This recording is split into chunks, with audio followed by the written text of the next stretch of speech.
Daily, Casey Porter here. So glad that you decided to tune in. Hey fans, we have a great show for you tonight on Dodgers Dogs. I am by myself, so hey, let's get a good crowd going and let's talk some Dodgers baseball. Let's talk anything and everything that you want to talk about with the Dodgers. Hey, just want to remind you, if you're just now joining the chat, go ahead and hit that like button, leave a comment, tell all your friends about Dodgers Daily, and if you have not done so to this point, go ahead and subscribe. So, hey, we are streaming live and we are at it. Hey, the topic tonight is best of Lux. And the reason why I brought that topic up is, hey, one of the questions coming in, wanted to get a good conversation going about, do you think that Gavin Lux is the answer at shortstop for the Dodgers? Are you worried? You know, you spend all this money. Are you worried that the left side of this infield has to have an upgrade for the Dodgers to win a World Series? Let's get a great conversation going with it. Let's get everybody over here and let's talk some Dodgers baseball. We already have a great crowd signing in right now. Showtime LA. Casey, what's up, my guy? Hey, thank you so much for joining the show. Always love it when you join. Good evening, Jason. Back to yourself. Daniel Berry Sports Highlight. Yo, how you doing tonight? Daniel Berry Sports Highlight. And Vargas Herbert, I believe that says. Infield concerns defensively. On the left side of the infield, Muncy and Lux are both subpar defensively, and Gavin Lux arm ranked 155 out of 163 infielders, tracked in 22 per StatCast tracking. Hey, Rummy Sticks, the audio is not good, is what you're saying. The audio is not good. Let me see if I can go ahead and fix that. This is, I thought I had all this.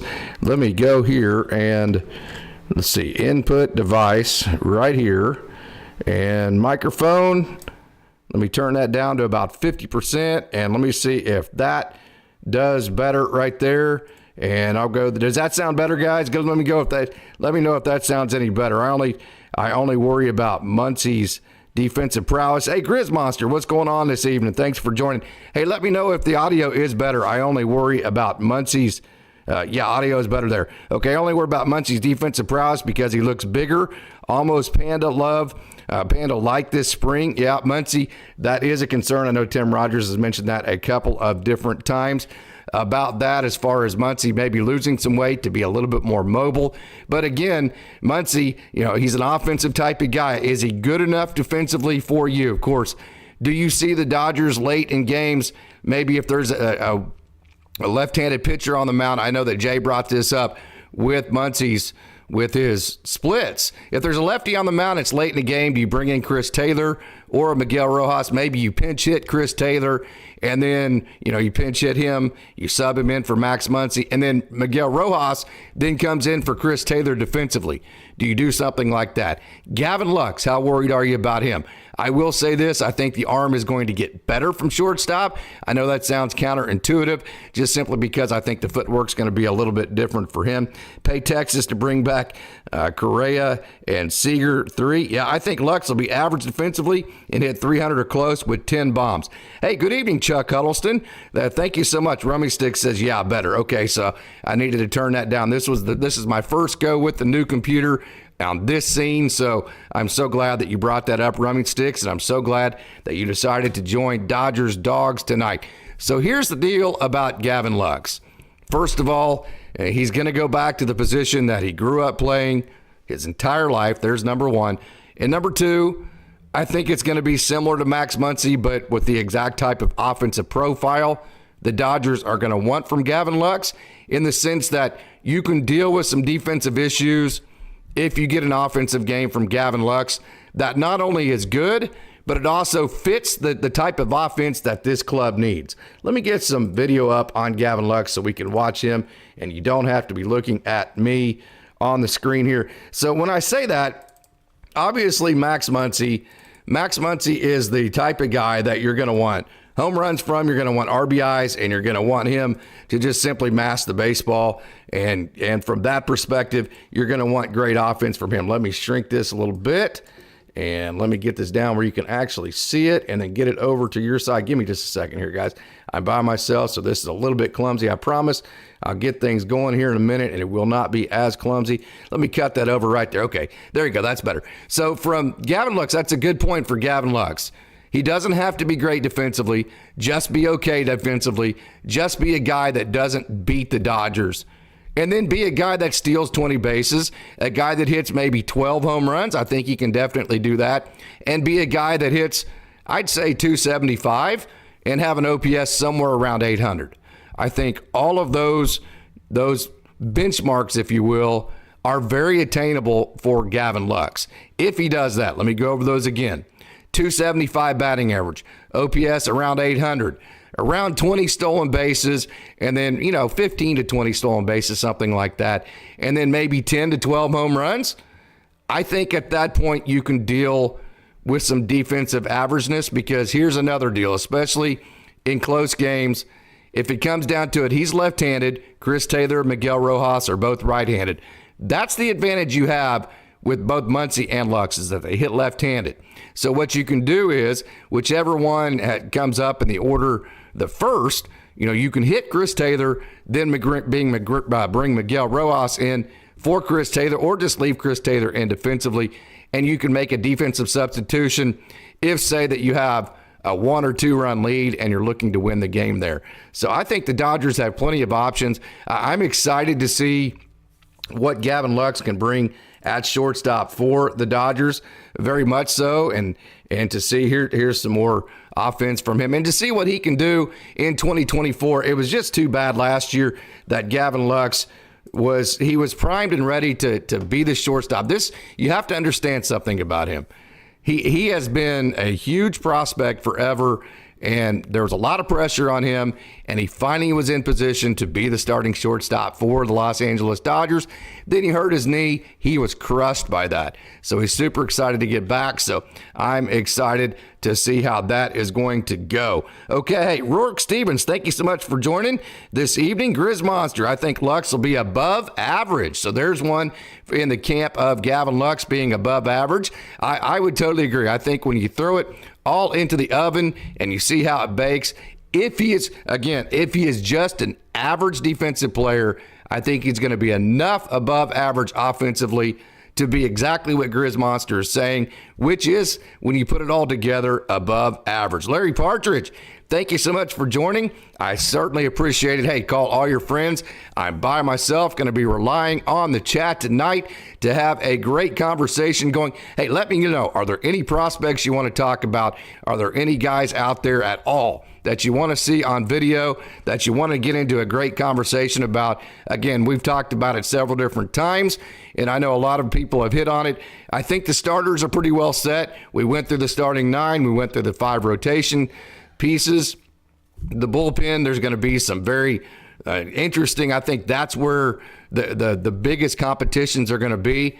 The 24th, 25th, and 26th spots. Are there anybody? I think there's going to be 7 or 8 guys, upwards to 9 guys that are going to be competing for those last 2 to 3 spots.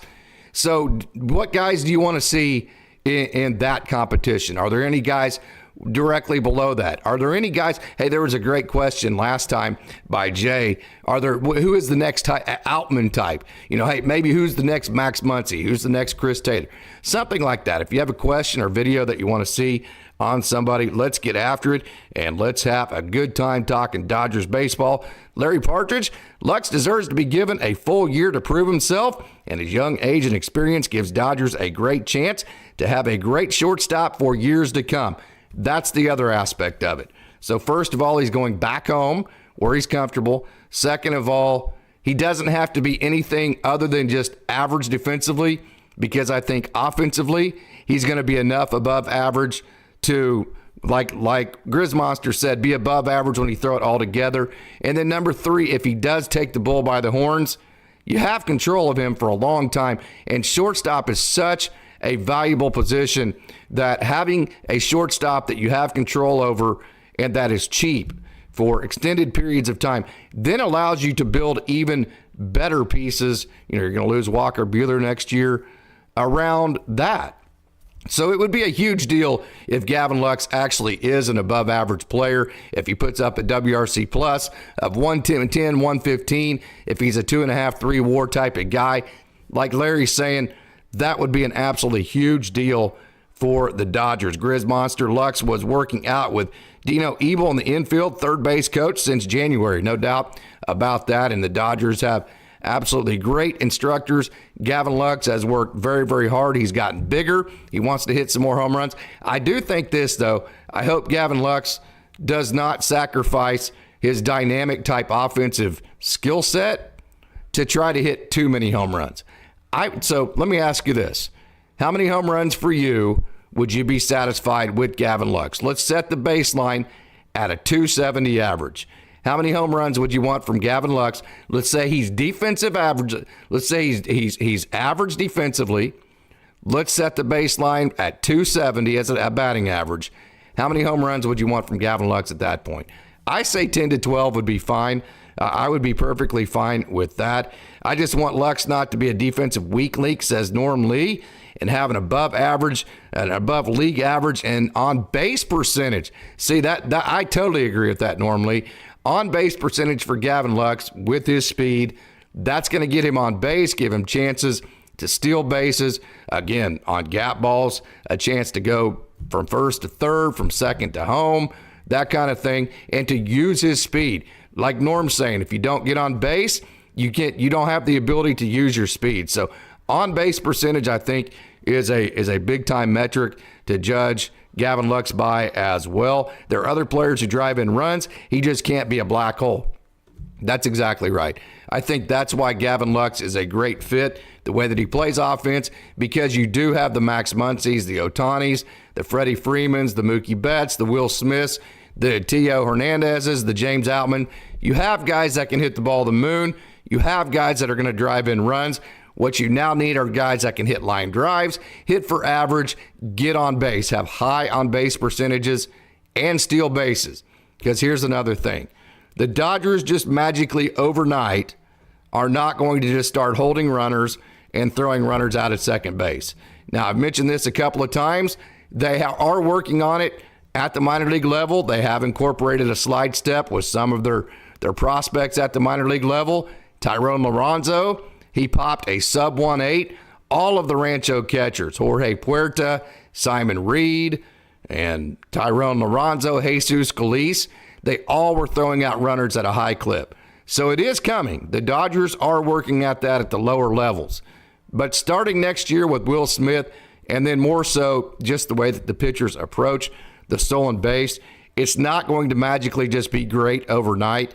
So the best way to balance the fact that other teams are going to steal against the Dodgers isn't going to be to try to necessarily shut down their running game when you know you can't anyways, and you might end up making bad pitches and not being as effective as a pitcher trying to do that. To me, the easiest way to do that the Dodgers are actually capable of doing would be then to take a guy like Gavin Lux, like James Outman, and Freddie Freeman, who stole 20 bases last year, Mookie Betts, guys that can steal bases, even Will Smith, and have them steal as many bases as they can to balance out that running game. So that aspect of it, I think Gavin Lux is going to be very, very, very important. So good comments there, Norm Lee. Thank you so much for those wonderful comments. TN, I think Lux will have an above average bat and a slightly below average defense. I think that's a very, very, very fair take there, TN. Question, my other concern is how many Dodgers pitchers have had Tommy John or something similar. That's from Rourke Stevens. Boy, I tell you what, man, Michael Grove, Walker Buehler, let's go down the list. Almost all of them in the minor leagues that have come up that have had Tommy John at one point or another. So I would have to look at actually the roster and do a little bit of research on that. I don't want to say off the top of my head which ones exactly have had Tommy John, but I will say, Rourke, it is probably more have than more haven't. That is a surgery that the Dodgers are not scared of. They have it. Justin Robleski's another guy that's had Tommy John surgery as well. He's a left-hander that's going to start in Tulsa next year. Super excited about him. So there, I would say probably of the pitching prospects, especially the starters, I would say it's north of 50%. That's a good point, Rourke. Lots of Tommy John. Hey, Mr. John Rod 77. Good evening, everyone. Good evening back to yourself, Mr. John Rod. Jack A. Powers. Lux will have an above-average WAR. Yes, the wins above replacement, and that's what you're looking for. And then also, we like, Austin and I like my favorite advanced metric is WRC plus. And the reason why I really like WRC plus is it takes all of at least it does, to me, it does the best job of any advanced analytic of taking all of the variables. So you say, well, this guy hits more home runs because he plays in a more hitter-friendly ballpark or more hitter-friendly environment. So he's not actually a better home run hitter. He just is in a better environment. So the WRC Plus actually compares you against all of the other people in your league and with all of the elements taken into consideration as best you can with a formula. And it spits out who are the best players, so not against necessarily a benchmark, but against each other. Who are the best players when you compare them against each other? And 100 being average, if you're above 100, that means you're an above average player. So I like the WRC Plus metric a whole lot. Austin turned me on to that. And I'm looking for Gavin Lux to be 110. 115 WRC plus guy. I know James Alton was somewhere around 115, 120 last year. I think if you can get that, you would be in good shape. Plus, if his WAR metrics are good as well, I think there's a lot of things he can do that can, even if he's not just unbelievably great at defense, I think there's a lot of other things he can do to make the advanced analytics show that he actually is an above average player. So I'm super excited to see how that works out. Hey, Jack A. Powers, thank you so much for that comment. Grizz Monster, hey, as long as Lux's knee stays healthy, I believe he will be a 3-WAR player. Wow. 3-WAR player. Nice, Grizz. I love that optimism about Gavin Lux. That is a lot of optimism for him, and I don't disagree with you at all. Again, I've seen a lot of him in Tulsa. I've seen a lot of him in Oklahoma City. Let me go ahead and get to some more video of Gavin Lux. You don't need to be looking at me. Let me get back to him and give you some video on him at shortstop. We can take a look at him again. Here it is right there. So yeah, I've seen him a lot in Tulsa. I've mentioned that Oklahoma City, but nobody's ever seen him at the major league level. So we'll see how that goes. Hey, Dry Protoss, I think that's how they say that. Thank you so much for joining tonight, Dry Protoss. If I didn't say that right, I apologize. Lux just needs to hit 275 and be average defensively, and he will be huge in the 9-hole.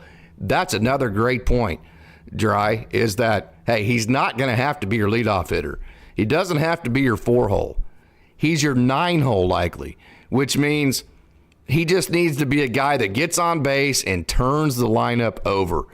And if he hits 275, 10 to 12 home runs, has an on-base percentage between 350, above 350, say, and he steals 15 bases, you tell me who else in the game of baseball is going to have a better 9-hole than that. So, yeah, as a 9-hole, definitely, Gavin Lux will be, I think he'll be I think he's going to be above average from a league perspective, and then way above average when you consider the fact that he is going to be 9-hole and you compare him against all of the other 9-holes in the league. So Gavin Lux, again, above average there. We have a comment. And hey, Gardner Russell, good evening to yourself. Thank you so much for joining, Grizz. Would love to get something on Gel. I've heard he's the better of the brothers and he's superb defensively on Gel. I'm not sure if I'm reading that. You might type that again, Grizz. I'm not exactly sure what you meant by that. Would love to get something on Gel.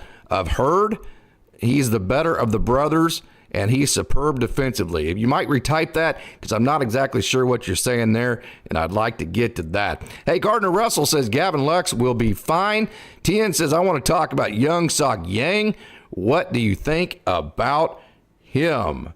And if Mike, I don't know if Mike is in the lobby. Actually, I'm going to, he knows a lot more about Youngsek Yang than I do. I'm going to, hopefully Mike shows up. I'm going to actually pass that off to him. I'm going to text him right now and tell him we have a question about Yang, because I'm just going to say it point blank. Mike has done all of our international prospect stuff, and he has done just a wonderful job with it. And I don't think I'm real qualified to give a very good evaluation of Yang at this point. So I'm going to text Mike and have him hop on, and he can hopefully answer that question a little bit better for you than I can.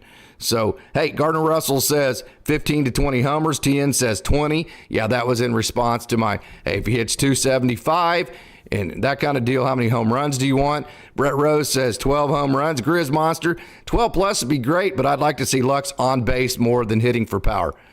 Totally agree.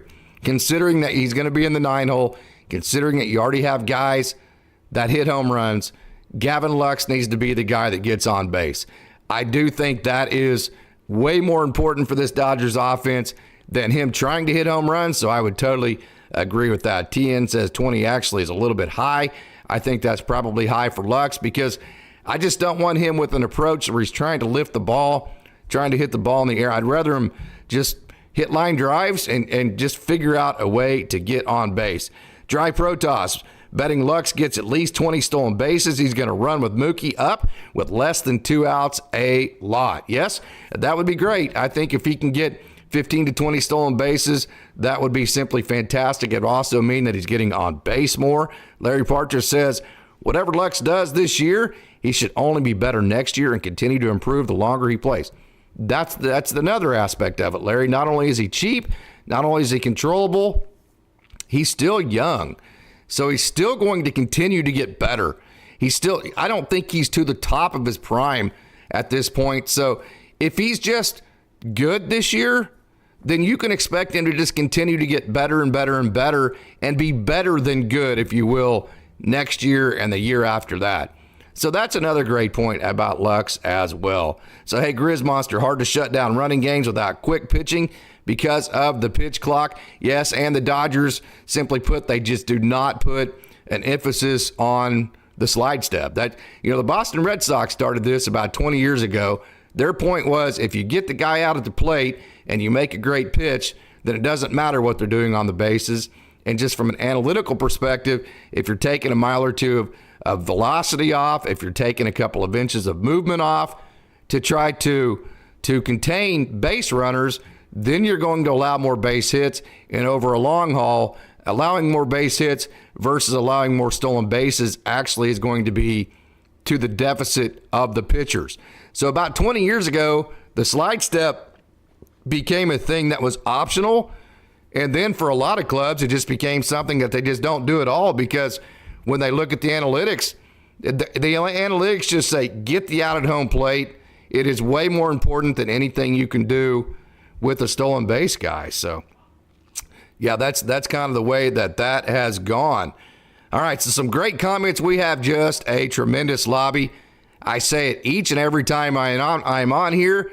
The Dodgers Daily does not have the biggest crowd, although it is growing, and I want to thank every single one of you. I can't tell you enough, guys. I can't tell you enough. I'm just some dude from Oklahoma that decided to start a Twitter and a web page and then eventually a YouTube that's just sitting behind a microphone, that has been lucky enough to where some players have responded and they've come on for interviews, and then you guys have come on here for these live shows. I started this thing from scratch, and when I look up and I see a lobby like we have tonight and a vibrant crowd, I'm just so proud of that, and I'm so thankful of everybody that is in the lobby and doing this with me and making it such fun to have these live shows on Dodgers Dogs. Do I have video on Ricky Vanasco? Yeah, let's get that up, and let's play some video on Ricky Vanasco, and let's get that fired up and going. Right here, Ricky Vanasco. Here is the thing. about him. That's a little bit shady. I'll get a little bit better picture of him right there. There's a good picture of Ricky Vanasco. See that curveball right there? That is a big-time pitch to go with that four-seam. I have communicated with Ricky Vanasco a couple of times. There's that four-seam up in the zone. Have not been able to nail down an interview with him. He is a guy that is just absolutely laser-focused. Hey, he hit 99 last year. He is on his way to 100 miles an hour. And the thing is, he was a starter with the Rangers. He was on their 40-man. They just didn't see the progress. The Dodgers picked him up. They put him in the complex like that little slider. So you've seen the big curveball, you've seen the smaller slider, and the four-seam that has reached as high as 99. His stuff played up in the pen. It's been up to 99, and he did not allow, I think he allowed one run maybe in his last 22 innings, and that actually goes up to AAA, and he was the best pitcher. He was their go-to guy. Oklahoma City's in the playoff run.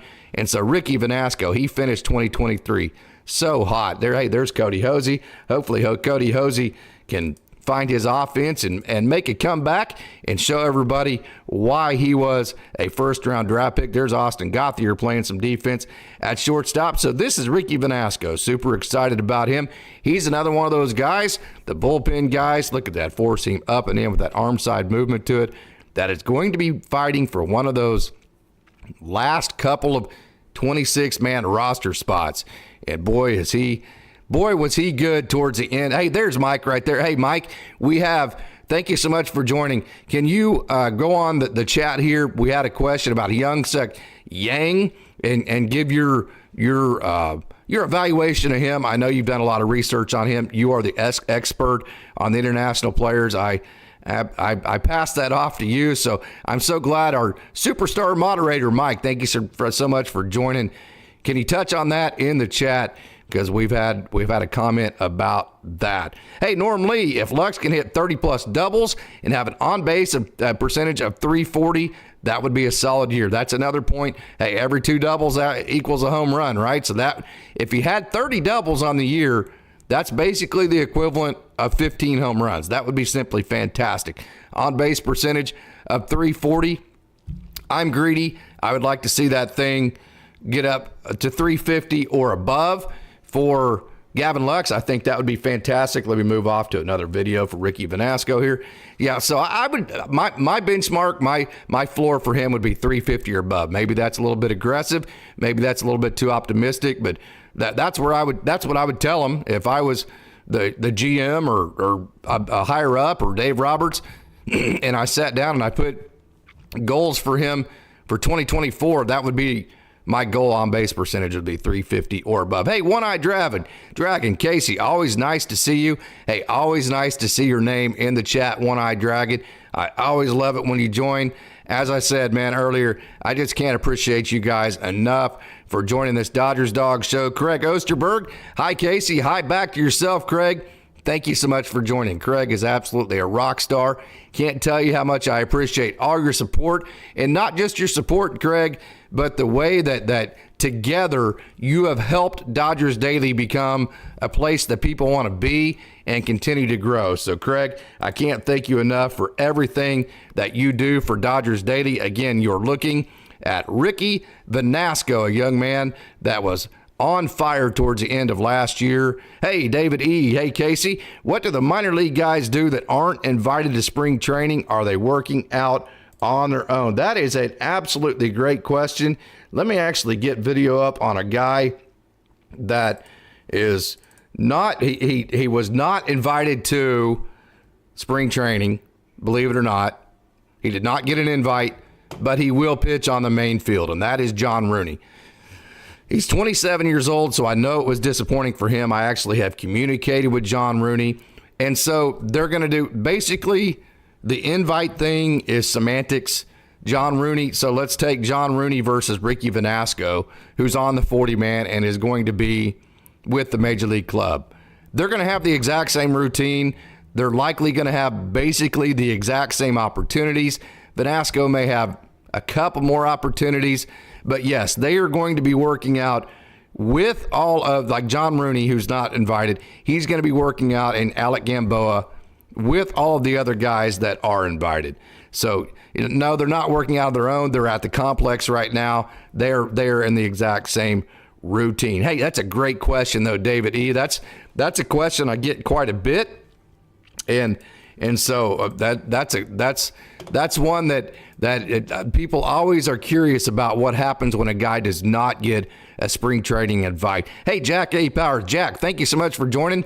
Lux's OBP, I think, on-base percentage in 2022 against the shift was .346, so looking for higher in 2024. Yeah, on-base percentage. Hey, Gardner, comeback player of the year or if you're talking about the minor leagues, as far as a guy that needs a bounce back, this is the guy right here that I would say is primed. Let me get to him. Is primed to have a bounce back right there. Brandon Lewis, B-Lou, a young man out of the Los Angeles area. He had the most amount of home runs per at bat in 2021. Point blank 2022, he struggled. 2023, he struggled. So it has been a 2-year struggle for B-Lou. I love this young man. Can't sugarcoat it, though. Not going to sugarcoat it for you fans.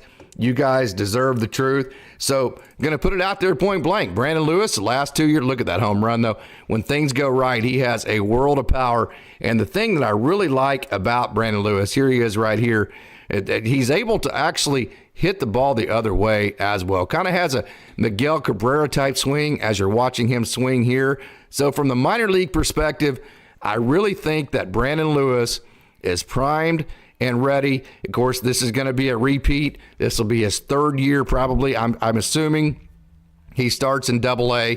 That would mean this would be his 3rd year that he would at least spend some time at the AA level. See how he's able to stay up the middle? I think he's a guy that if he just gets it figured out, he goes around the ball a little bit and gets hot, I think he could have a good bounce back. So there's one for Brandon Lewis at the minor league level. And then also the obvious one, I think, that everybody would notice would be this guy right here, Diego Cartaya. Again, I'm going to say it again. Keep in mind, we're talking only offensively. Diego Cartaya, look how much power he has when things go right. Diego Cartaya got a lot better. Here's him playing some long toss. Defensively, his arm got better. His framing got better. His blocking got better. His game planning got better. His pitch calling got better. Every single thing about Diego Cartaya defensively got better. His routine got better. It just simply was an offensive situation. And here's a home run that you're going to see that I took video of him, that he struggled to do a couple of things that aren't huge adjustments. I think they're minor tweaks and minor adjustments that are hard to make at a AA level, especially whenever you're the Dodgers' #1 prospect and you're feeling that pressure.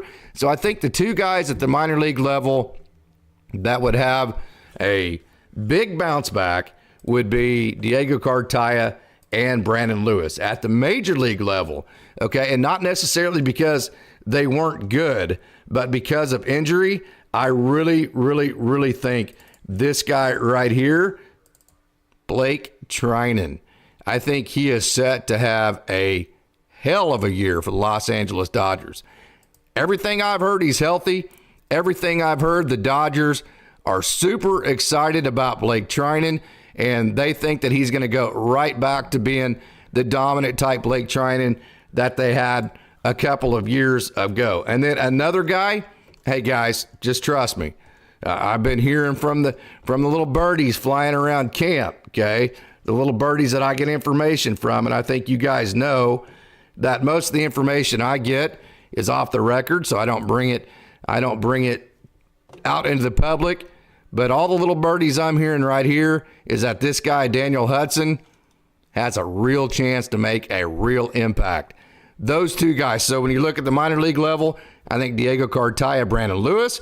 Then when you look at the major league level, I think Blake Treinen and Daniel Hudson are the two guys that will have bounce backs and be really effective for this Dodgers club this year. So, hey, that is an absolutely great question to ask. Those are the bounce back guys that that I think will probably happen. Hey, Justin Huffman, thank you so much for joining Dodgers Dogs tonight. Dodgers Dogs is brilliant. Thoroughly enjoy the deeper perspective of the Dodgers team, all the AA, AAA. Fantastic. Hey, we thoroughly enjoy bringing it to you, Justin, and I am so glad that you enjoy that type of content. And again, hey, like Jay did, it was so terrific, the question about, hey, who's the next Outman? And Jay, he's absolutely correct. Sometimes we bring so much prospect coverage and so many guys at once, it's like trying to drink through a fire hose, and it's like, oh my God, I can't keep up with all these names.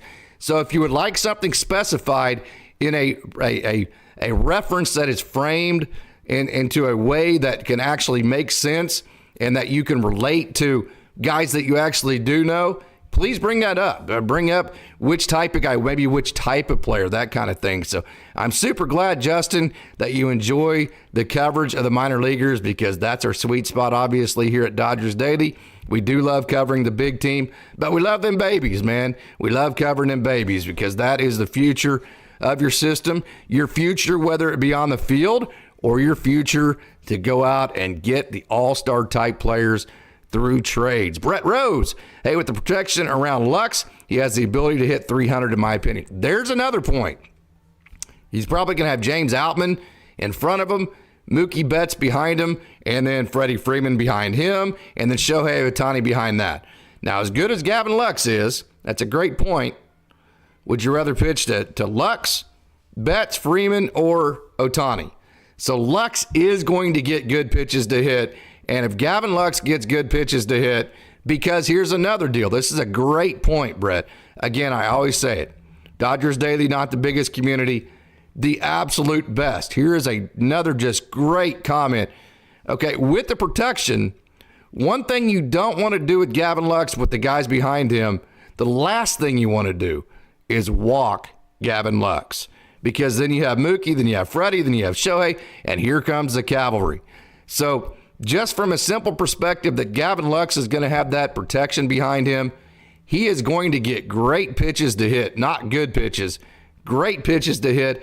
And that being the case, it's easy to make the case that Gavin Lux will have a very good year offensively. Okay, that is just an absolute wonderful comment to make. And we're having just an awesome comment tonight, or we're having an awesome time. It's Sunday night in the big town, and we are talking Dodgers baseball. And anytime you're able to talk Dodgers baseball, it's always a lot of fun. Craig Osterberg, how do all the players adjust in spring, just doing day games to playing mostly night games when the season starts? Not a problem at all. I know that, hey, in the past, it was a little bit different when you didn't have cell phones and people weren't taking pictures everywhere. Guys would go out and have a good time at night. They really can't do that anymore because they're going to get photos taken of them and that kind of deal. But the day games to the night games, honestly, and I have talked to probably, and I'm going to talk to Jack Murphy. If you don't remember that name, he was in the Dodgers system for a long time, made it all the way up to AAA Oklahoma City. And I got to see him play in Oklahoma City many different times. He is now a scout in the Dodgers system. So if you have a question you want me to ask Jack Murphy, who is a scout, let me know. I will directly ask him. Going to set that up for this week sometime. So I've talked to probably 50 or so professional baseball players, major leaguers, that and I've asked them this question specifically. How much spring training do you need? And they're like, maybe about a week and a half, 2 weeks max, that kind of thing. So that adjustment period, I would say, is almost absolutely none as far as adjusting from day games to playing mostly night games. And I know you're talking about the difference between daytime and lights, but see, the light deals have been standardized. I know they replaced the lights in AAA Oklahoma City. They're now all LED lights. And so honestly, to be honest with you, Craig, it's harder going from night to day, because then you have the sun, then you have different elements in the sky. And to be honest with you, it's easier to pick up the baseball at night nowadays with the lighting systems they have in many scenarios, and they're all standardized, than it is the daytime sometimes. Hey, One-Eye Dragon, shortening the time on the pitch clock seems dubious. They did that at the minor league level. I saw all last year with the 18-second pitch clock with the guy at second base. I don't remember it being a factor at all. I mean, I know major leaguers, they're set in their ways. And, of course, whenever you had a major leaguer down for a rehab assignment, all of those rules that didn't apply to them, which was kind of odd, is they weren't followed. They didn't have to go by those rules, but everybody else did. It's always odd to see that in the minor leagues. But honestly, I know it sounds like a big deal, but after about a month of it, the people, there's going to be some complain about it. But it is what it is, and it's not going to go away. And what you're going to see, what you're really going to feel, is a game that has an incredible pace to it. I'm telling you, the minor league game. If you watch AAA baseball games, and then it's hard for me because I watch AAA games, and they have such a brisk pace to them, and it's just they're always moving. And then you watch a major league game, you literally find yourself over and over and over going, dude, just throw the freaking ball, man. I mean, let's get the ball in play. I think you're going to like the pace of play that all of these rules, at least I do. And hey, I consider myself pretty much a purist. I don't like to change the rules in baseball, but I have loved all the pitch clock rules. So, hey, I think if you have an open mind to it, even if you don't, once you realize that, hey, it's not going away, I think you'll realize that the pace of play actually increases. And at that point, it becomes a better game because the ball's in play more. Hey, Gregory, good evening, everyone. Hello to yourself, Gregory. Hey, Zalbydeen, thank you so much for joining. Get Tim Anderson. He can play shortstop and second base, hit over 300 for 4 seasons. Yeah, Tim Anderson's a guy that, first of all, if you're gonna make a move, make sure it's an upgrade. I would have to question. My personal opinion would be that Tim Anderson at this point would not be an upgrade over Gavin Lux. And so I would be against that move, getting Tim Anderson. But hey, that's why we love Dodgers Dogs. That's why I love Dodgers Dogs. I was talking to Grizz earlier today. One thing I love to do is I love people to come on here, give their own opinions. Hey, let's talk about it. It would be boring if everybody had the same opinion, right? So I would be against the Tim Anderson deal. Zalbydeen is for it, but hey, that's how it goes, right? Hey, Die Protoss, very much anticipating Thursday. It'll be good to see baseball again. Absolutely. Cannot wait till the game starts.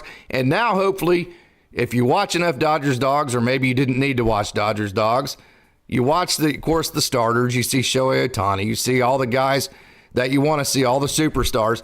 But now maybe the 7th, 8th, and 9th innings will be a little bit funner for you because you'll know who Ricky Vasco is. You'll know who Gus Varlin is. You'll know who John Rooney is. You'll know who Alec Gamboa is. You'll know who Austin Gauthier is if he gets in. You'll know Hunter Fiducia. You'll know these guys, right? So now maybe the 7th, 8th, and 9th inning will be just as fun as the 1st through 6th innings for you. I know they are for me, and for Austin, we actually look probably more forward to those 3 innings than we do the first 6 because we love watching the prospects play. No doubt about that. Hey, what's wrong with Tim Anderson? Says One-Eyed Dragon. He seemed to be a star. Baseball is hard, man. Sometimes that happens. You lose your confidence in baseball. I don't know of any injury or anything like that. Austin's usually better on those type situations, but sometimes that happens, man. Baseball's a hard game. So other than to make that blanket statement, which is a very generic, general statement, that's about all I got for you on the Tim Anderson front. If somebody else knows more about that, leave a comment about that. If it's maybe injury related or something like that, that I'm not bringing up here. But other than that, yeah, that's about all I would have to say about that. Hey, Mike, great point here. If you're new to the channel, hit that like button. Support the channel by smashing the subscribe button. Zalbydeen had a down season in 2023, but Ramirez decked him. Yeah, sure did. That was an interesting scenario. Hey, Dodgers 818. Thank you so much for joining Dodgers Daily. I want to remind you, Dodgers Dogs is part of the Dodgers Daily Network. I want to remind you every Sunday, Wednesday, and Friday at 6 o'clock p.m. Pacific, it's Dodgers Dogs. Sunday nights, we're going to have Coach Holt when the season starts and things get going. He's going to join me on Sunday nights. We're also going to bring back our 4-man rotation. I know a lot of people love the 4-man rotation where we brought everybody in. We brought Austin, me, Coach Holt, Mike, everybody, and we had all the 4 different perspectives going. So we're going to bring back that. We actually had a meeting last week of all of the Dodgers dogs. We got together and we put our schedule together, and it's going to be exciting. We're going to continue with 3 live shows a week. We're also going to have everybody's going to be involved with it. And we've got it. We're going to bring back our daily shows that we evaluate the night before. So we've got it all worked out. It's going to be a lot of content. So super excited about the schedule that we're going to hold for this upcoming 2024 season. Hey, thank you so much for joining again for that wonderful comment. Dodgers 818 just watching Yamamoto practicing. Wow. Can you say Rookie of the Year and Cy Young winner? Hey, our residential expert on all things international prospects, Mike. You know him as Doomin Sal in the chat. He has been absolutely on target when it comes to Yoshinobu Yamamoto. He was literally the first one, and I follow it pretty good. He was the first one that I can remember that even brought up Yoshinobu Yamamoto's name. And if you remember, here he is right here. If you remember, he also stuck by his guns that absolutely 100%, completely, totally, entirely, unequivocally, Yoshinobu Yamamoto was going to be a Los Angeles Dodger. He corrected me on that 3 or 4 different times, which isn't easy to do. And he was 100% correct. Look at that split finger forkball type right there. You saw the grip. Look at that thing tumble and dive. And then also, as Mike always talks about, a 91 mile an hour slider. And also Freddie Freeman the other day talked about how crazy his stuff is. So yeah, Yoshinobu Yamamoto looks like he is absolutely awesome. Mike has just absolutely nailed that on the head. So great work there, Mike. Hey, One-Eyed Dragon, it was the punch. Yeah. Hey, Roy Estrada. Roy is another one that I always look forward to his comments. He is just absolutely awesome. Thank you so much for joining tonight. Roy, I'm going to say it again. I say it all the time.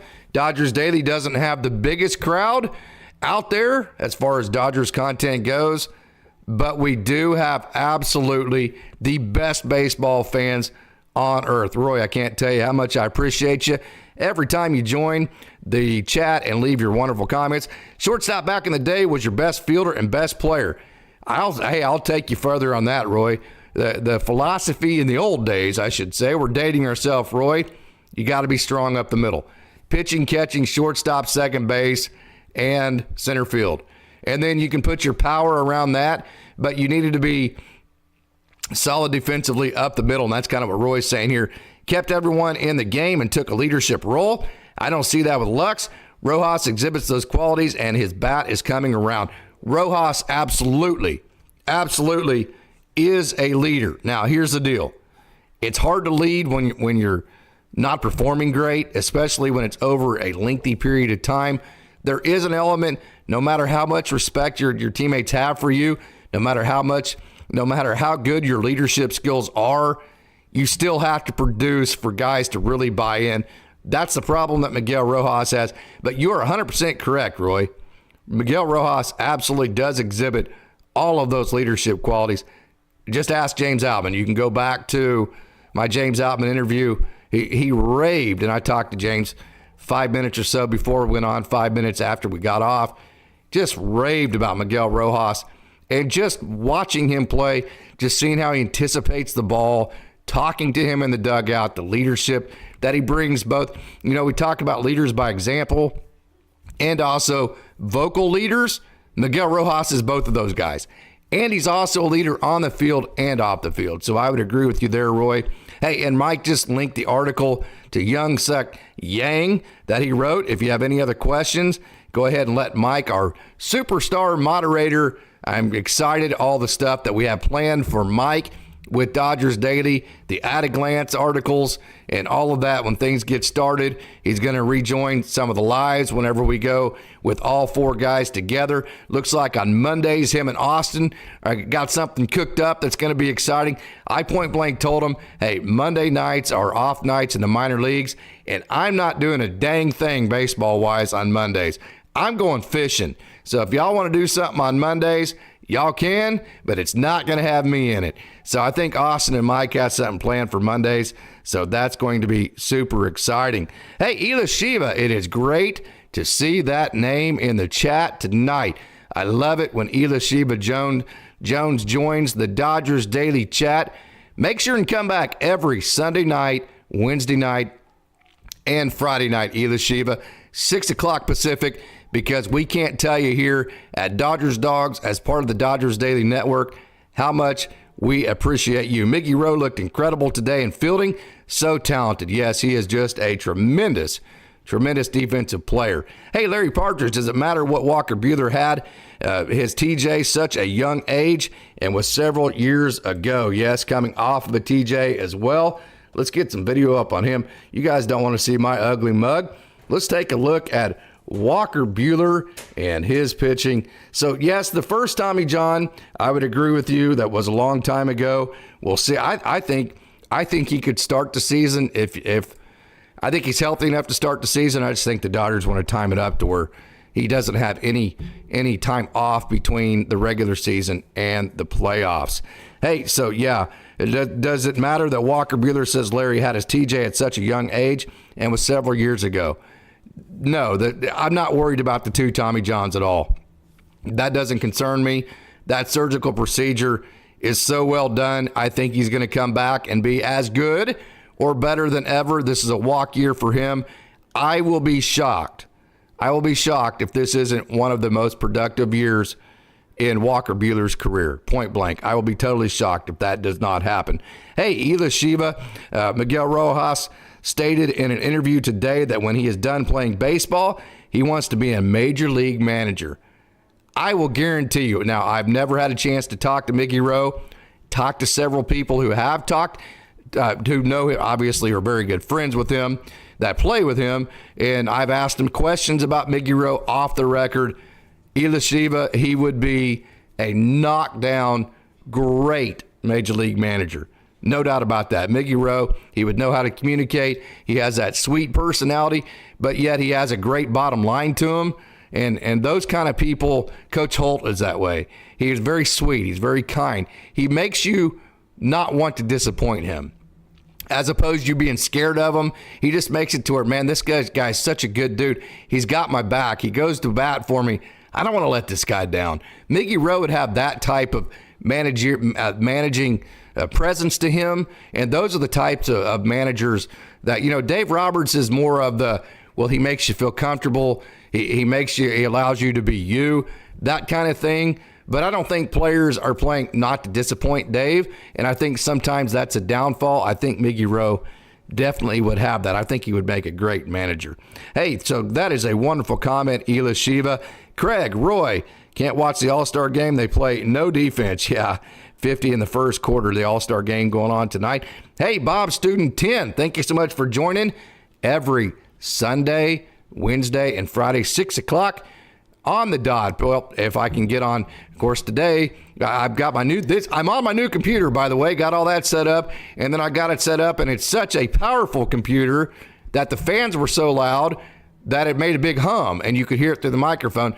So I actually had to go back to Best Buy. I had to go get longer cables. I had to move the computer to our laundry room, and now everything is run like 10 feet away to the computer. So I got on maybe a couple of minutes late because I was getting all that set up. But yeah, we every Monday, Wednesday, and Friday, 6 o'clock Pacific. Hey, Bob Student 10, thank you so much for joining. Lux's only job is at the 9-hole is on-base percentage. I would agree with that. Walk, bunt, hit behind runners, move runners, get on base, steal bases, hit for high average, get on base any way you can, set the table for the top of the order. I would totally agree with that. Great swing, sweet swing, says Gregory. Hey, is there anybody else you'd like to see video-wise? Just let me know, and we will get after it. I'll throw some video up on top. Also, hey, with this new computer, I created all new scenes. So you're seeing new scenes, new backgrounds, new everything. Let me know what you think about it. Do you like the new scenes that I created? I had a lot of help from my high school kids. Want to give a shout out to all of my high school kids, Molly Throckmorton, Montana Marsh, and Bella Christian, and all of those, Riley Apala. They helped a lot. It was always like, hey, what do you think about this? Whenever during lunch and that kind of thing. So, yeah, I had a lot of help on those. So that was a lot of fun. Hey, Roy Estrada, can't blame you. Today's players are messed up in the head and have their priorities out of order. Okay, so I think we've got a conversation going on there in the lobby between two people in the lobby. Hey, we have a super chat from Brett Rose. $5. Brett, thank you so much for the super chat. I cannot tell you how much I appreciate it when people leave a super chat like that. Thank you so much, Brett. Hey, Casey, the information you provide is just awesome.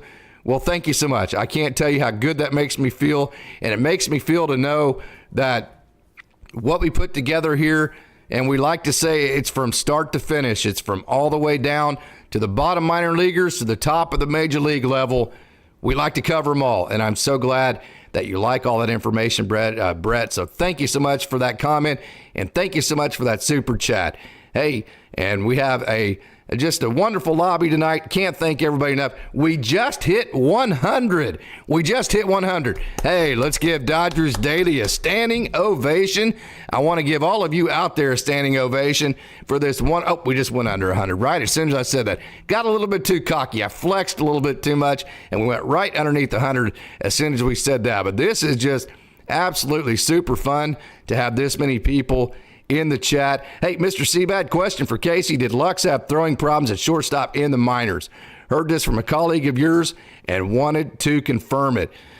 No, I wouldn't say he had sustained throwing problems. I think it's it's very similar to everybody else, that by the time he got to AA and AAA, he was just fine throwing the ball. The 100 or so games I saw him there, I didn't see any particular throwing issues. I think it's typical of just going through the minor leagues and working out this and that. You're working on a certain mechanic here, you're working on a certain mechanic there. I think the throwing problems were more a second base thing because the footwork is different. Now, you're talking about he did overthrow some baseballs going to first base. That's more of a footwork issue. That's more of a getting underneath the baseball type of thing. So, yes, there was a period of time where he was throwing the ball high, but that wasn't a sustained thing. That was more like a kind of a glitch that you fix with a mechanical issue. And then once he did that, from what I saw, he was fine. So that's a great comment to make. Great question, Mr. Seabat. That's my opinion on it. So that's where I stand on that. Hey, Mr. Seabad, that's what he didn't. Mr. Seabad Lux came up highly. Yeah, as a matter of fact, at the end of 2019, Gavin Lux, he was set to be the starting shortstop in 2020, right?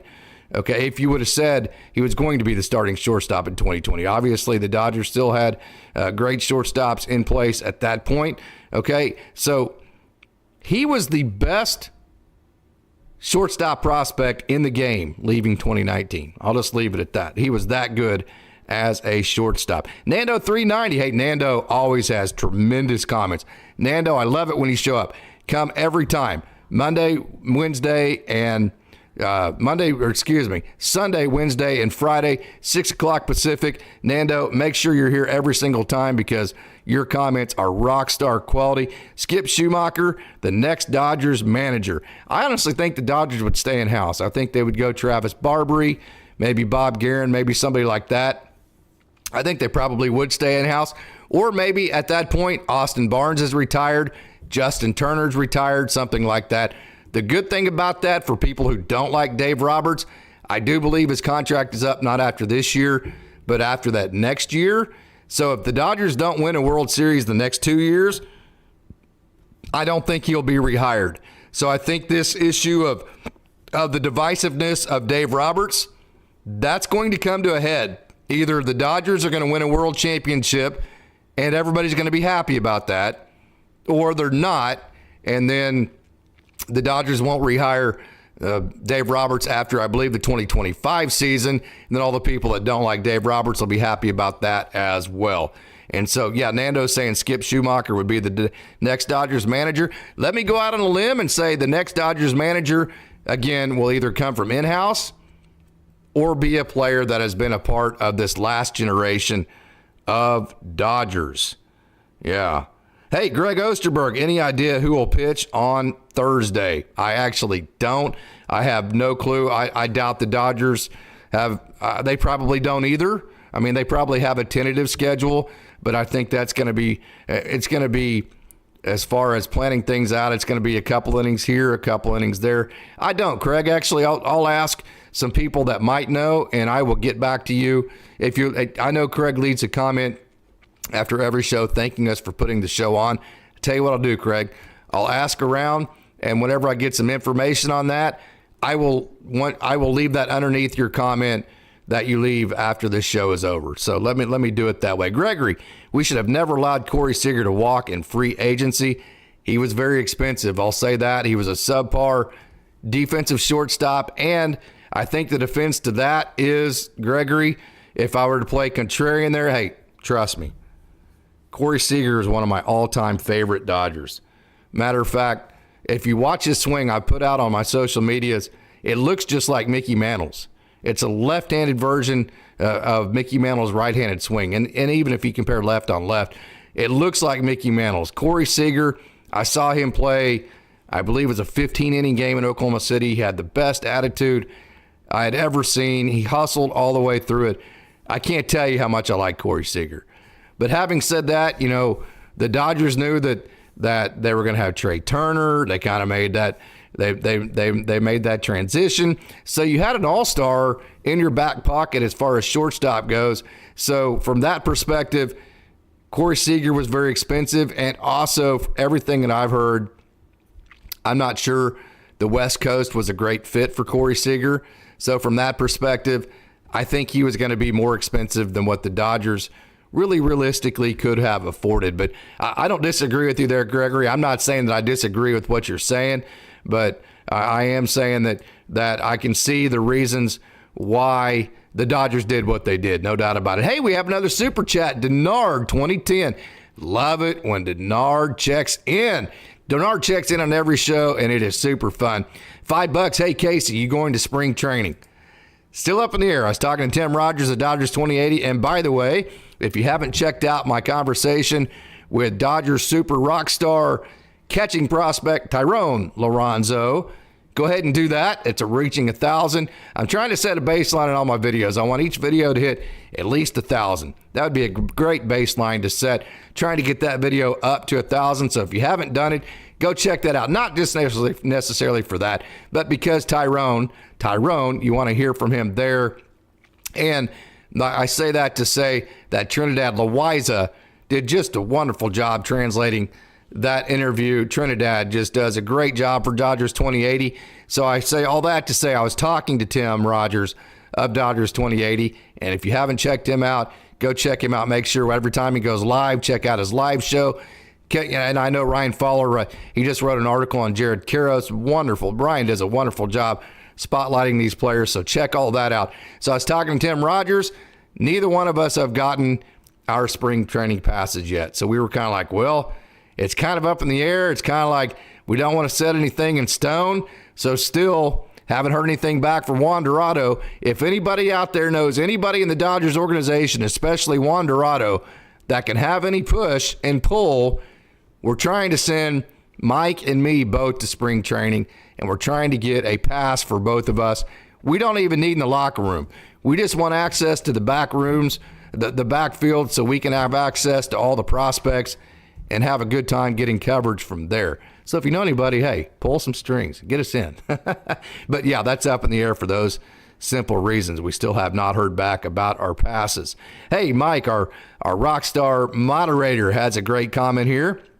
Lux came under the same criticism that most rookies deal with. He needed to adjust coming up and got moved around a lot and never got a chance to become comfortable with one position. I totally agree with that. We also have a comment. Do you have video on Jesus Scalise? We do. Let's get Jesus Scalise up here. Right here. Jesus Scalise. Let's get his video up and let's play some video of him. A sweet swinging right-handed catcher.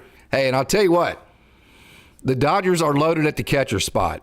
But when you talk about a guy, as far as if you're to say which prospect made the most amount of improvement in the system, Jesus Scalise is on that list, especially offensively. He plays the catcher spot, as you see in his videos here. He hits a lot of low line drives. See that right there? He has that sweet, just kind of flat plane swing right there. See how flat plane that swing is? And because of that, see, he took that high pitch and it's a low line drive. So he at this point in his career, he's a guy that does that right there. He uses the middle of the field very, very well. And as Dylan Redney uses the opposite field like you saw on that hit very, very well. And Dylan Nashotke will tell you that's where most of the base hits are at. Now, the next thing for him, Jesus Scalise, is going to be, so he's got the 12-ounce cup game. I always talk about the 12-ounce. There's another hit up the middle. I always talk about the 12-ounce versus the big gulp, and I got that from the hitting coach at Rancho, Dylan Nashotke. Jesus Scalise is a tremendous 12-ounce hitter right now. He can't get the ball in the air every now and then and hit a home run, but he's great at hitting in a 12-ounce fashion in the sense that he can hit line drives, he can hit base hits, he can hit the gaps. Now, the question for him is going to be, can Jesus Scalise figure out how to keep that sweet swing? How can he figure out how to keep using the opposite field to the middle of the field while adding power to move closer towards being a big gulp type hitter like Tyrone Lorenzo already is? Tyrone Lorenzo is already a big gulp in terms of offensive profile, the way that he hits. That's why his WRC plus was above 150. Jesus Scalise is a great hitter in his style, but he doesn't do big gulp type things in the sense that he doesn't hit for average and power. So that would be the next thing that Jesus Scalise needs to work on. But again, he's made his body bigger and nobody outworks Jesus Scalise, and he made a tremendous amount of progress last year. So Jesus Scalise, I think, will be at Great Lakes coming up this next year. Austin will get to see him there. Man, I'm excited to see if he can continue to add power to his game. Hey, Dodgers 818 says, what do you think about the new uniforms? Is it only going to be in the big leagues, or is it going to be minor leagues too as well? I actually don't know that. And to be honest with you, I was a head coach for a long time, and then in multiple sports. I've ordered many different sets of uniforms. It doesn't bother me. I mean, as long as they're clean, as long as they look good. I know the D with it being split and all that bothers people. I'm not one of them. As long as the D is on there, and as long as you can see the name Dodgers and it's recognizable to me, I'm good with it. I'm not one that it bothers. I'm not saying that it shouldn't. It probably should bother me, but it just doesn't. So as far as the uniforms go, it's not something that. Okay, I'll put it to you this way. Like, as a groundskeeper, when I was on the grounds, of course, I kept the grounds at the softball field, baseball field at Guthrie High School forever. But when I was on the groundskeeper for Oklahoma City, what you want as a groundskeeper is you want people to walk in and you want them to go, oh, wow, look at the field. The field looks amazing. That's incredible. Look at that. And then after about 5 minutes, they don't even notice the field anymore. So you don't want the field to be so crazy and so outlandish that in the fifth inning, it's still getting people's attention. You just want it to get their attention when they walk in, and then it's nice, and then all of a sudden they settle in. So that's kind of a uniform to me. You want people to look at a uniform and go, hey, man, those uniforms are nice. Those look pretty. Those are neat.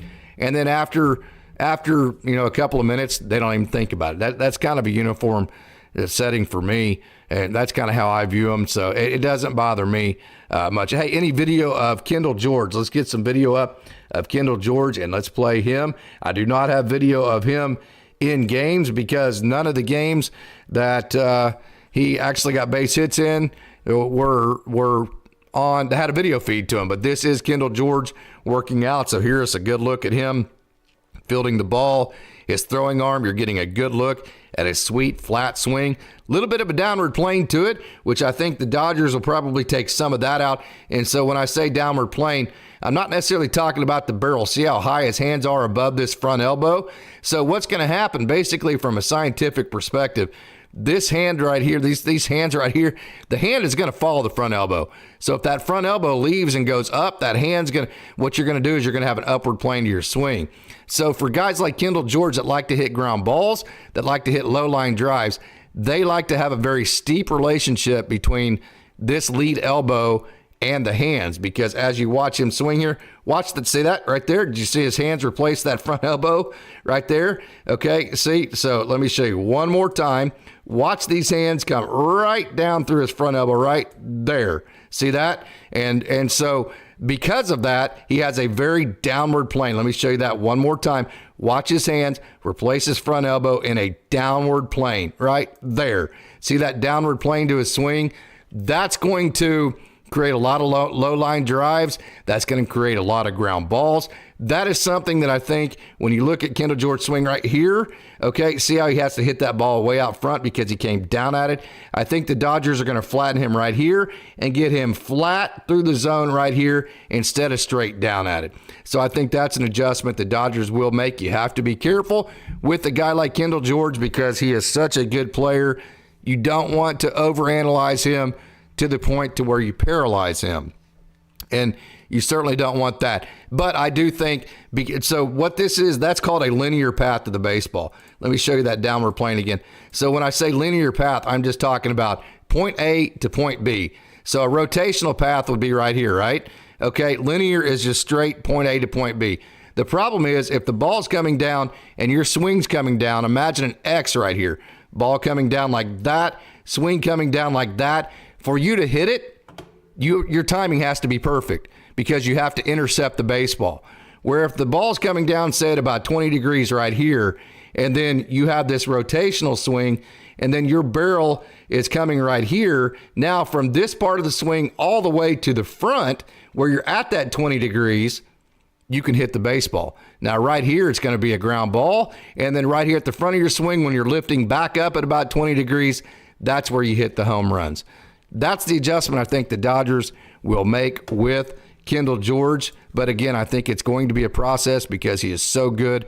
Again, I said it just a minute ago, but you don't want to paralyze him by analyzing him too much. Corey Seager, normally he says Corey Seager was a playoff beast. Deuce, going cheap on Seager falls flat when you see they spent what they spent this offseason. Yeah, that's a good point there. Deuce, hey, Deuce, thank you so much for joining. Mike says, our rock star moderator, Dodgers offered Seager a counteroffer and he chose Texas. That's kind of what I'm saying. It was going to be more expensive for Corey Seager to play in Los Angeles than it was for Texas because I think he was going to want more money from Los Angeles because he didn't want to be there to a certain extent. Seager wanted that no tax deal as compared to the 13% Cali tax rate. That's a good point too, Mr. Seabad. Hey, Gregory, I knew Trey Turner wasn't going to stay in L.A. I would have paid Seager and kept him here. I would say, Gregory, that I think Corey Seager wanted to not be in L.A. about the same amount as Trey Turner. I know, hey, man, the Cali weather, all that, But for guys like Corey Seager that are from North Carolina or Trey Turner that are East Coast guys, it's not always the 100% cup of tea like you would assume it would be. So I would say neither one of them were just totally fired up about staying in Los Angeles for their entire career. Hey, no one questions Corey's bat. This is Bob Student 10, but his defense was suspect. Yes, I would totally agree with that. He kept having nagging injuries. He has a very violent swing. I predicted that. The way that he uses his lower half, his back is going to hurt, his knees are going to hurt, and he has had nagging injuries. So I think he's going to have once he gets a little bit older and out of his prime, he has the type of violent swing that I think his decline is going to be very fast. And so you have to watch out for that. He kept having nagging injuries. He picked Texas for a little more money due to taxes. Let him go. That is from Bob Student 10. I think I'm on that page right there. Hey, Denard, I can't wait to watch spring training after the fifth inning. That's when the prospects get their opportunity to showcase their talents. No doubt about it. And now, hey, we can sit around and talk about them all we want, 3 days a week, every Sunday, Wednesday, and Friday, 6 o'clock Pacific on Dodgers Dogs as part of the Dodgers Daily Network. Another reminder, if you haven't hit that like button, if you haven't left a comment, not just a chat, leave a comment as well. And if you haven't hit that subscribe button, please do so. Hey, Deuce, if you guys think Seager's D was suspect, wait till you see Lux at shortstop. I think you're going to be pleasantly surprised, Deuce, by Gavin Lux and the footwork and the way that he's comfortable at short. I think that's a wait and see. Nobody can guarantee what they think they're going to get out of him. They can't guarantee it. But guys that have seen him in the minor leagues, like I have, the guys that rated him as the number one prospect, shortstop prospect coming out of 2019, all the people that saw him do that, they would disagree with you on that. They would say that, hey, at least give him a shot at the major league level to show you that he's better than you think he's going to be, and that the minor league shortstop play that he gave was legit. So we'll see. The good thing about that is, Deuce, is that we're going to get a chance to see exactly how good Gavin Lux is, and I've said it several different times. I can say I think all I want. I can't say I know. So that is a huge question mark for the Dodgers going into a season to where they have committed to spend a lot of money over the next 10 to 20 years. Hey, Mr. Seabat, I agree with the analytics. You can't steal first base is a philosophy I have always followed. I actually mentioned that with James Outman. Yeah, got to get on base. Got to swing at the right pitches. Got to take your walks. And you got to figure out a way to get on base to first base as many times as you can when you're a guy like James Outman or Gavin Lux that has speed and can steal bases. Hey, showtime. Casey, would you say DePaula, Bruns, Yang is the big three of the future, and what is their ETAs respectively? I actually think that Justin Robleski is ahead of Maddox Bruns right now. I think he's a little bit more advanced. He's a better strike thrower. He has a bigger arsenal. I think the velo is similar, and he's a little bit older. I think Maddox Bruns, when he's Justin Robleski's age, I think if you compared them for those two, I think they'd be very similar. I actually think Justin Robleski, in my opinion, is ahead of Maddox Bruns right now. I think Ronan Kopp is going to ETA before either one of those two lefties. Now, Ronan Kopp probably would be a bullpen type piece. And then also I think Peyton Martin is an absolute superstar who's going to see a lot of time in Great Lakes this next year. I think Peter Hubeck has gotten a lot better. And then, hey, another guy, just watch out because he finished 2023 hot. And he has the lineage, and he's going to get every shot. Jared Karros. Watch out for that guy. That guy has a really, really nice future ahead of him. So as far as pitchers go, I would say that there's a lot of guys that could be that, let's say, like Jay said, that next wave. I think there's a lot of next wave guys that could definitely be. It doesn't have to be just Maddox Bruns or Yang or guys like that. There's a lot of other guys that could be that next wave as well. Was there a past prospect in the past that you liked that didn't work out? I would have to say at this moment, I love the guy, and it still could work out. Talking to Jason Martin last year, one thing that he said that really stuck out to me, we're going to go a couple more minutes and we're going to get out of here. That stuck out to me was he said, hey, everybody's timetable is different. He's now playing in Korea, I believe, is where he's at. So the guy I think you would have to say that has been the most disappointing in terms that he just hasn't figured it out yet after he was injured would be Cody Hosey. And I hope he does figure it out. The Dodgers keep giving him chances.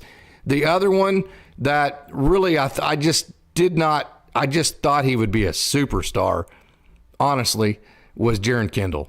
I just thought Jaron Kendall, man, just watching him at Vanderbilt and hey, I wouldn't be alone.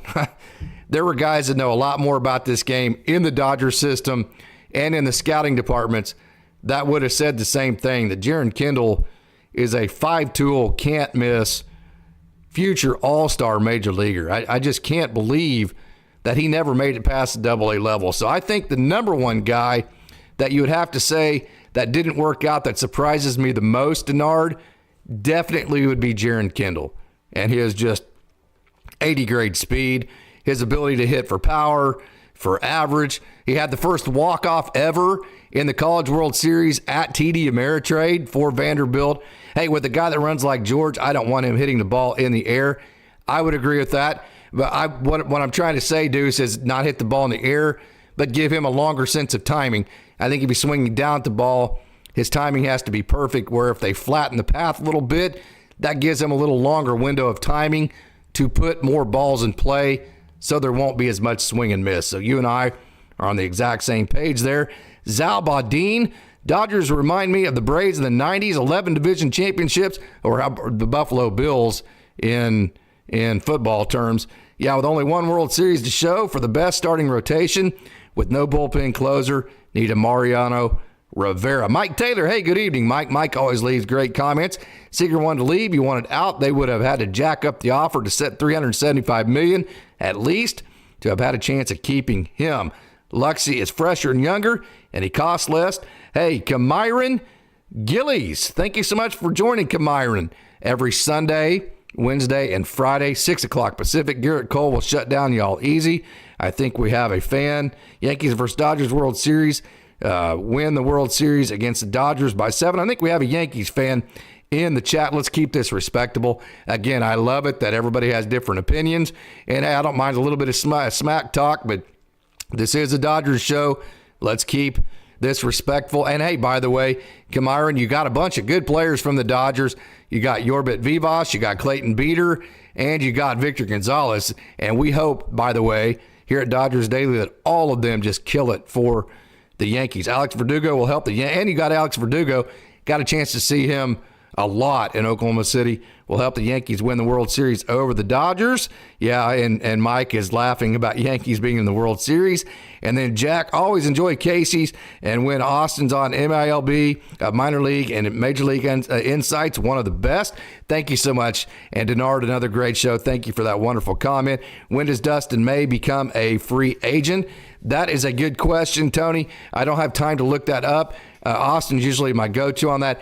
Let me get back to that. I will leave that. If you would just leave a comment on this show, and then underneath that comment, I will leave a comment underneath that about when he becomes a free agent. Bob Student 10, Yankees fan tend to be pretty intelligent, but they think the Bombers are going to win the World Series every year. Yeah, hey, remember Shohei striking out Trout for the win? Yeah, Mike Taylor, you want Vesia and Grove too? Yeah, he's talking about the Yankees. Hey, Charlie Stokes, thank you so much for joining. This is the last comment of the night.